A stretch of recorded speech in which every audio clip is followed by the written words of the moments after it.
जय हिंद। भारत और चीन के बीच में फिर से चूहा बिल्ली का गेम शुरू हो चुका है।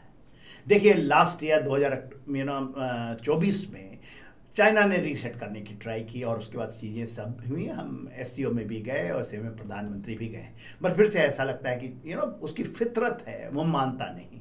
वो उसकी दुम है जो टेढ़ी है, उसको आप फिर निकालेंगे, फिर तो वो आपको टेढ़ी की टेढ़ी मिलेगी, सीधी नहीं होती। भारत ने नोटाम जारी किया 24-25 सितंबर 2025 के लिए कि हम बंगाल की खाड़ी में हम एक टेस्ट करने वाले हैं, और नोटाम का जो रेंज है वो 1400 किलोमीटर कुछ बड़ा है। ये बड़े रेंज के ऊपर में हम टेस्ट कर रहे हैं। और फिर हमें पता लगता है कि 18 तारीख को हमने ट्रैक किया कि ये वन वन ऐसे बोलते हैं 5, जो चाइनीज कैसे बोलते हैं 115।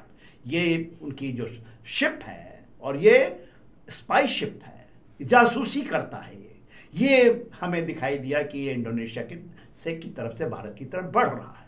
और उसके बाद हम इसको ट्रैक किए, हमारी नेवी भी गई और इसको एग्रेसिव ट्रैकिंग हो रही है, और ये आके बर्थ कर गया है।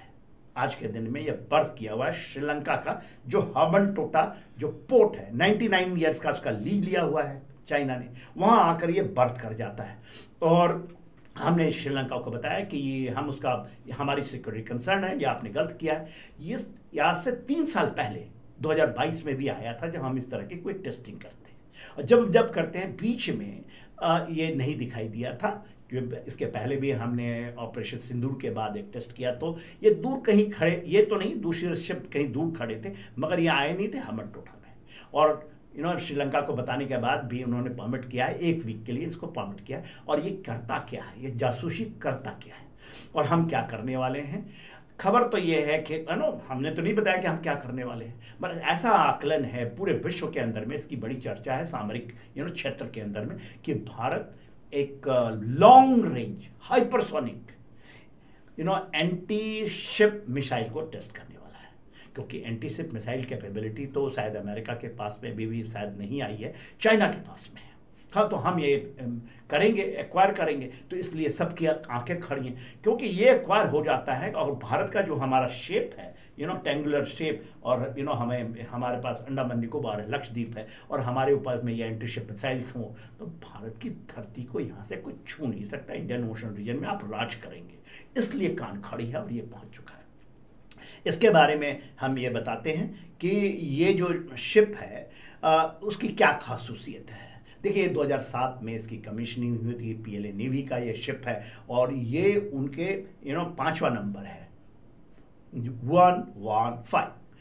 अब ये जो है इसमें इसको कहते हैं multi high accuracy long range amplitude comparisons monopolar radar system. इसमें काफ़ी सारे लगे हुए हैं। यदि आप शिप को देखिए, इसकी जो आप देख रहे हैं, तस्वीर देख रहे हैं, उसके अंदर में आपको बहुत सारे रडार सिस्टम हो। ये क्या करता है, ये पकड़ता है और ट्रैक करता है किसी भी फ्लाइंग ऑब्जेक्ट, कोई भी यदि फ्लाइंग ऑब्जेक्ट उड़ रही हो या ऑर्बिट में हो तो उसको पकड़ लेता है। 400 लोग इसको संचालित करते हैं। ये पीएलए नेवी का जो है स्ट्रेटेजिक स्पेशल फोर्सेस जो है, उसका स्ट्रेटेजिक स्पेशल फोर्सेस, उसका सपोर्ट फोर्स का ये प्रयोगशाला शिप है।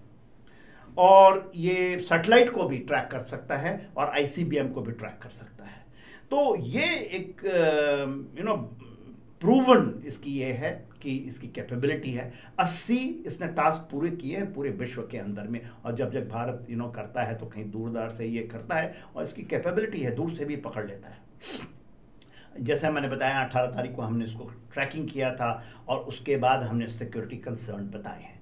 अभी 24-25 तारीख को हम कैसे करेंगे, कैसे हम इसको सरप्राइज एंड डिसेप्शन करें, ये हमारे लिए चैलेंज है, और हमारे जो साइंटिस्ट हैं उनके लिए चैलेंज है। ये तो अब्दुल कलाम आज़ाद जो है, हमारा आइलैंड जो उड़ीसा के कोस्ट पे है, वहाँ से इसकी प्रशिक्षण होगा, और हमें ज़रूर ट्राई करना चाहिए, क्योंकि एग्रेसिवली तो होगा ही, नेवी के शिप्स होंगे ऑल अराउंड, बट ये बर्थ किया हुआ है वहाँ पर।